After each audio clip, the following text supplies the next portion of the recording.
Halo Sobat Warta Kota, kembali bersama saya Nuriatul Hikmah, jurnalis Warta Kota. Saat ini saya sudah bersama dengan Pak Sungkar Hutama yang merupakan salah satu pelari yang berhasil menyelesaikan World Marathon Major 2021 lalu ya Pak ya? Benar. Dan kabarnya beliau akan melaksanakan ronde kedua nih di tahun 2023 mendatang. Benar. Untuk itu hari ini kita bakalan mengulas bagaimana sih cerita beliau sehingga bisa menyelesaikan WMM 2021 pada saat itu ya Pak ya? Iya. Halo Pak Sungkar, Ya, halo, apa kabar? Baik. Selamat Sehat, siang. Pak? Sehat. Amin. Kelihatannya memang segar sekali ya. Usia Bapak berapa Pak? 61. 61. Berarti memulai WMM pada saat itu di umur berapa dan di tahun berapa tuh Pak? Saya mulai WMM itu di tahun 2017. Ya, tapi sebelumnya ya maraton biasalah gitu. Ya. Maraton biasa. Nah. Oke, apa sih sebetulnya motivasinya gitu memulai WMM di umur yang tidak lagi muda gitu loh Pak? Ya, saat itu karena ikut komunitas ya, ikut lari berapa maraton. Ya, saya start dengan 5K, kemudian 10K, habis itu ikut half marathon dan coba-coba itu ikut full marathon. Nah, karena ikut komunitas, mereka bilang ini ada namanya World Major. Ya, kita juga nggak begitu tahu ya, dan rame-rame daftar waktu itu, ballot, lotre di Berlin. Di Berlin. Berlin, Oke. dapat Berlin. Kita berangkat dengan beberapa pelari Indonesia yang berhasil juga dapat ballot. Kita berangkat sambil bawa keluarga lah ya, untuk sekaligus holiday di sana. Nah, selesai Berlin, ada lagi. Nah, kemudian habis Berlin dapat Chicago dan seterusnya. Berarti Ya. dimulai dari tahun 2017. tahun 2017 dan menyelesaikan di tahun 2021. 2021 berarti Betul. sekitar 5 tahunan Betul. gitu ya. Itu karena terhambat pandemi. Pandemi, Kalau enggak betul. harusnya kita selesai itu 2020. Oh, begitu. Iya, betul. Nah, lalu apa sih negara yang paling berkesan gitu ketika melakukan WMM ini? Paling berkesan itu Tokyo.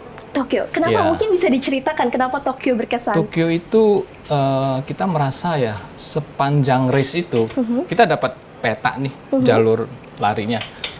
Itu sudah ada spot, ada atraksi-atraksi. Ada atraksi drum, ada atraksi tarian gitu ya.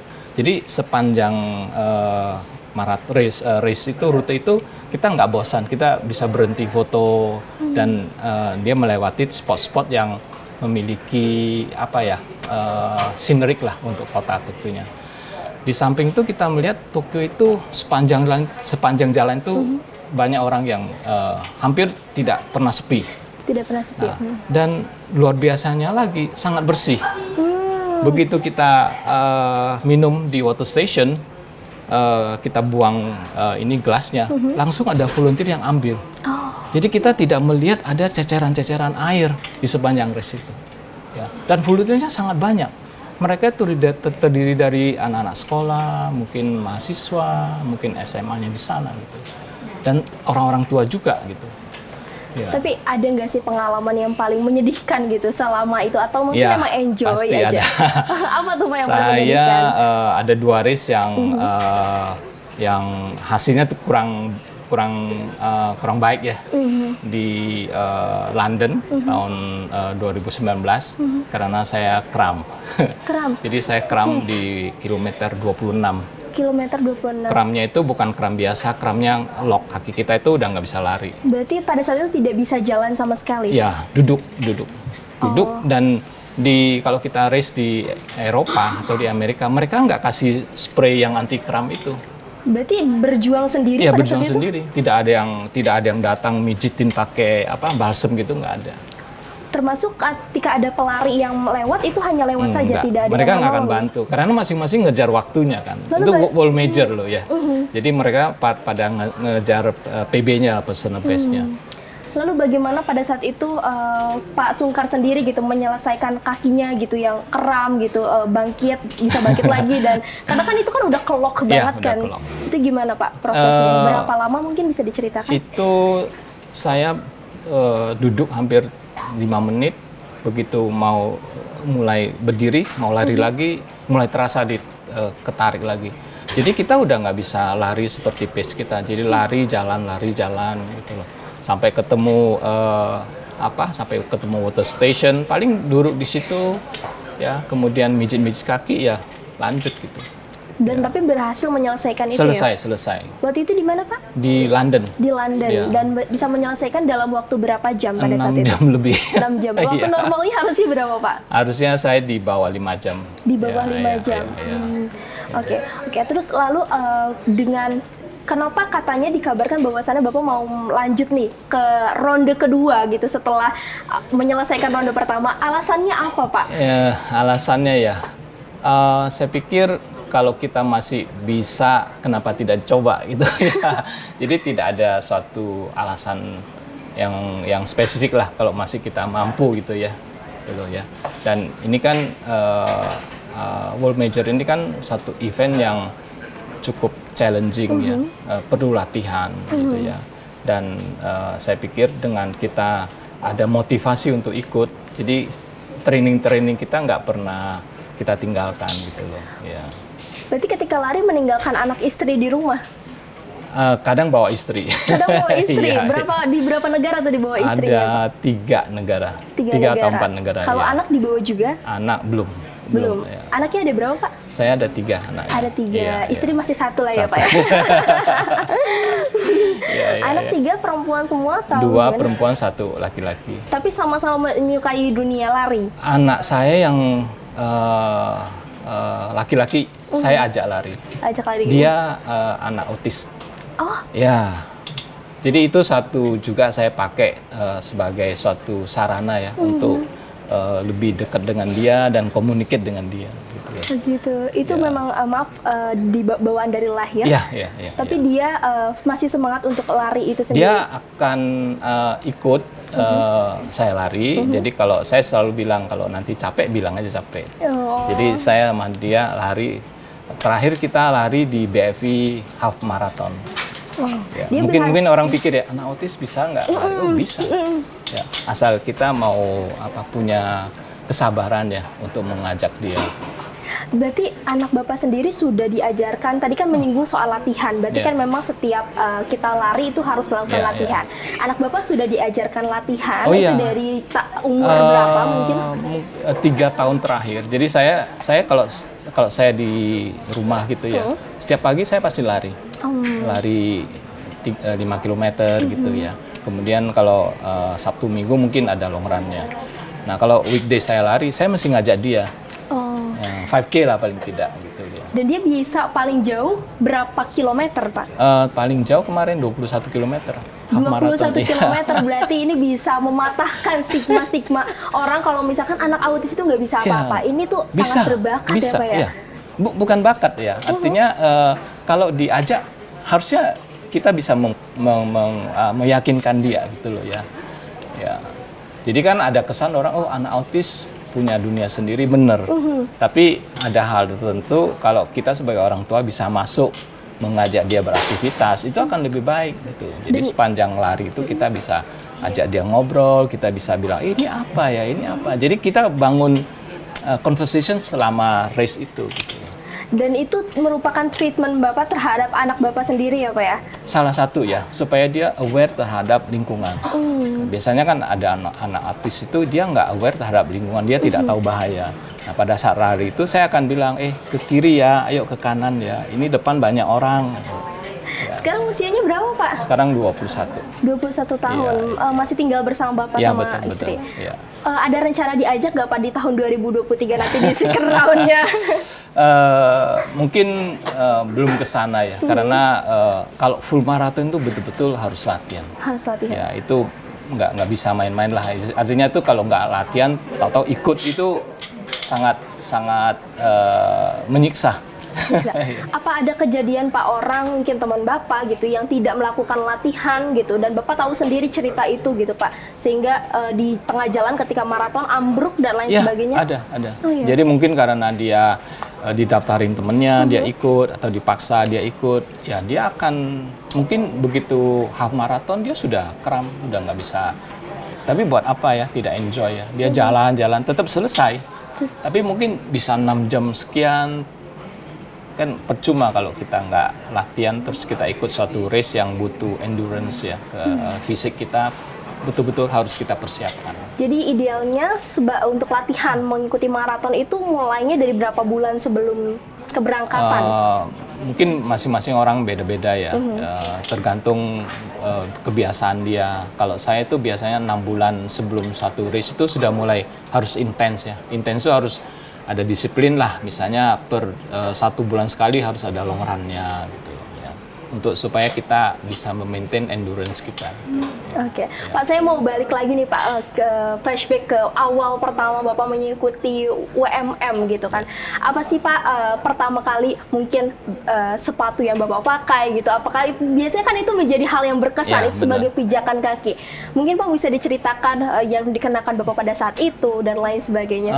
Saya sudah lupa brandnya ya, sudah lupa. Tapi masih disimpan nggak Pak? Mungkin sudah tidak lagi. Sudah tidak lagi. Ya memang saat itu teman bilang kalau memang ingin serius lari harus beli sepatu yang memang untuk long run. Jadi kita juga ke toko sepatu lah, cari sepatu ya, mendapat inilah masukan dari teman-teman, ini bagus ya, kita ikutin saran mereka lah untuk beli sepatu yang memang mereka merasa cocok untuk sebuah event long run. Pertama kali terbang ke Boston. Ke Berlin. Ke Berlin. Oke, ke Berlin. Pada saat itu pesawatnya apakah ada yang biayain dari pemerintah atau mungkin dari orang lain atau memang patungan atau bagaimana Pak? Masing-masing. Masing-masing. Oke. Iya. Karena ini kan kita tidak mewakili negara ya. Jadi kita untuk diri kita gitu ya. Jadi kita biaya kita semua. Ya. Tapi ada harapannya nggak sih Pak ke depannya mungkin? Saya pikir itu pemerintah yang harus memberikan mungkin motivasi ya. Apakah pemerintah menyediakan berapa slot nih untuk setahun untuk orang Indonesia yang berprestasi untuk ikut. Saya pikir itu bisa menjadi suatu pertimbangan pemerintah gitu, supaya nama Indonesianya itu lebih terkenal lah di event World Major. Mengingat juga WMM ini juga banyak diikuti oleh orang Indonesia ya? Iya. Dan kabarnya katanya 35 Pak, betul yang sudah menyelesaikan WMM atau betul, bagaimana? sudah selesai Six Star. Kalau WMM kan banyak nih. Six Star, Six Star itu sudah 35, mungkin bisa mencapai 40 ya tahun ini ya, setelah London. Dan akan berangkat lagi nanti 2023 ya Pak ya? Betul. Sudah siap Pak? Siap. Kira-kira di bulan apa tuh Pak mau berangkatnya? Saya berencana selesai di 2023 Maret. Saya ada event di Tokyo. Setelah itu Berlin di bulan September. Kemudian Oktober Chicago, itu juga saya sudah dapat slotnya. Kemudian New York terakhir. Jadi saya punya WMM akan selesai di New York 2023. Luar biasa sekali. Sudah siap dong berarti meninggalkan siap. anak istri lagi? Pasti akan diajak. Oh, pasti diajak Ya, Pak. Berarti pasti untuk akan event diajak. pertama apa sampai seterusnya? Mungkin untuk perjalanan holiday trip saja, tapi tidak untuk lari. Tidak, jadi diajaknya untuk menemani ya sepanjang betul. ada di sana gitu ya. Tapi pada saat Bapak lari gitu di pada saat sampai mendapatkan medali Six Star ini, apakah itu ada berat hati meninggalkan anak istri gitu? Terlebih juga kan Bapak biasanya men-treat anak Bapak setiap pagi latihan gitu Pak. Nggak ada ya. Nggak ada. Tapi saya cerita ke mereka tahu kok saya ke sana itu untuk apa, saya keluar negeri untuk apa gitu. Ya. Biasanya setiap ke luar negeri itu berapa hari Pak habisnya? Antara 10 sampai 2 minggu lah ya. Lalu habis itu pindah ke negara lain? Ya, kadang kita traveling di negara sekitar itu untuk holiday trip lah. Nah, gitu. Dan paling jauh yang bisa Bapak tempuh ketika latihan ataupun ketika lari maraton itu jarak berapa kilometer dan berapa menit gitu menempuhnya? Saya kalau maraton kan jaraknya sama tuh 42.1 ya, itu sama itu.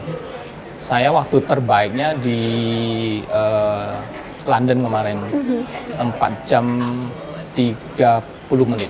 4 jam 30 menit. Itu berapa kilometer? 42,1 kilometer. Ya. dari sini Jakarta ke Bandung mungkin ya? Enggak lah, Jakarta ke Bandung tuh 100-an. Oh, Jakarta ke 100-an. Bogor. Ke Bogor mungkin ya. Oke. Lalu buat para pemula Pak, para pemula yang mungkin mau mengikuti WMM nanti tahun depan nih bareng sama Bapak gitu ya, adik-adiknya gitu kan. Silakan. Apa ada tipsnya Pak untuk memulai gitu Pak? Tipsnya memulai itu harus latihan. saya key-nya latihan. Apa tuh Pak latihannya? Apakah Dia harus dengan mulai, ya kalau misalnya dia sudah bisa menyelesaikan half marathon, mestinya dia tidak sulit untuk menyelesaikan full marathon. Ya, jadi dia begitu bisa half marathon, ya dia coba lagi extend 5 km, misalnya lari 25, lari 30 km, 35 mestinya bisa. Tapi harus latihan itu maksudnya jangan overpace ya. Misalnya kita tahu strateginya saya selalu begini, saya startnya lambat, saya tidak mau terlalu rush pada saat start. Saya harus tahu, kan kita bisa hitung nih pace nih, kalau saya mau selesai 4 jam 30 menit, mungkin saya di pace 6 sekian gitu. Jadi saya jaga pace pada saat lari itu, kita nggak boleh lari terlalu cepat. Kalau kita lari terlalu cepat, resikonya kram atau cedera misalnya. Jadi saya juga lihat tuh banyak orang yang pada saat lari awalnya itu cepat, nanti ketemu pada saat ketemu dia di kilometer 30-an, dia udah nggak bisa lari lagi, mungkin dia udah lambat atau dia udah jalan karena mungkin energinya sudah habis di awal ya Pak ya. Oke, tadi selain latihan Pak, apakah ada energi lain yang bisa masukan lain gitu ya? Seperti Harus kayak makan nutrisi. Karena tapi nutrisi ini masing-masing orang beda-beda. Ya, ada orang yang suka bawa energi bar, ada yang energi gel ya. Kalau saya sukanya itu bawa korma sama dodol. Korma sama dodol. Jadi sepanjang sirkuit apa namanya, sepanjang 42 km ya. Jadi kita harus tahu misalnya per 5 km saya harus konsum 1 korma. Ya. Itu kan melalui latihan long run kita tahu nih per 5 km saya konsum 1 korma. Dikantongin Pak? Dikantongin. Jadi kantong plastik dikantongin. Oke. Biasanya dari satu rute itu berapa biji kurma atau dodol yang dilakukan? Kadang saya bawa 10, kadang bawa 7 ya. Kalau dodol itu enaknya apa? Dia kan bikin kita kenyang juga. Berarti harus ada asupan gula ya? Ya, harus asup. Apakah bentuknya gel atau makanan yang lebih sehat tadi ya, berupa makanan seperti fruit atau dodol. Ya, masing-masing beda-beda ya. Kita harus tahu asupan apa yang cocok buat diri kita. Jadi nggak bisa, si Anu pakai ini saya ikut. Dia harus coba dulu.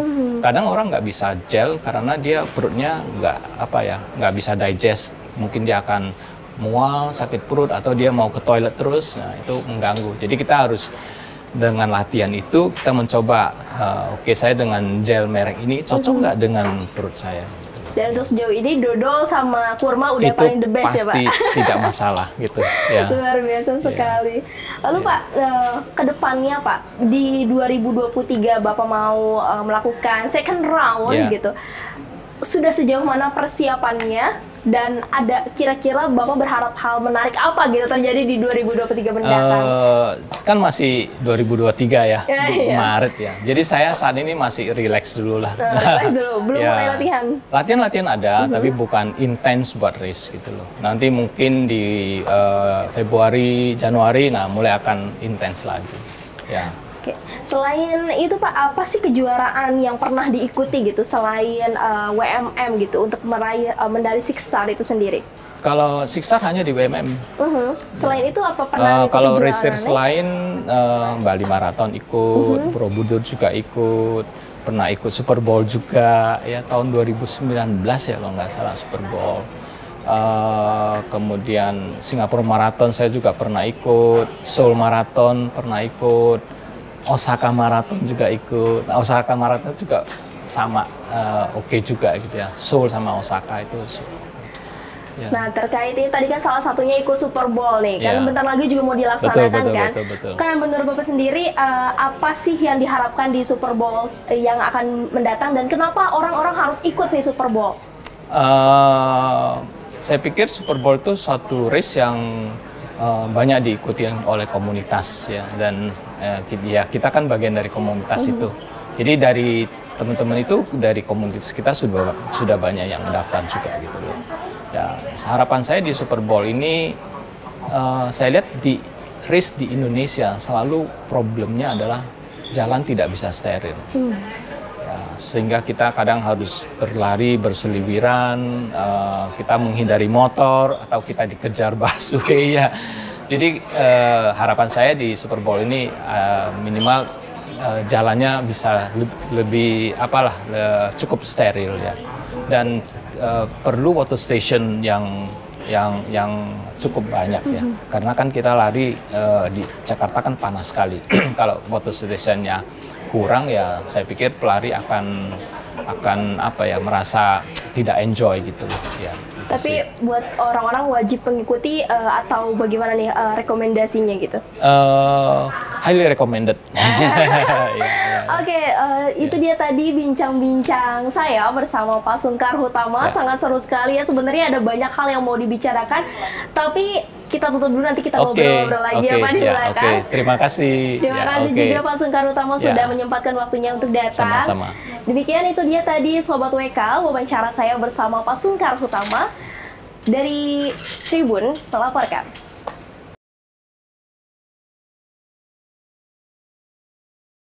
Jangan lupa subscribe ya.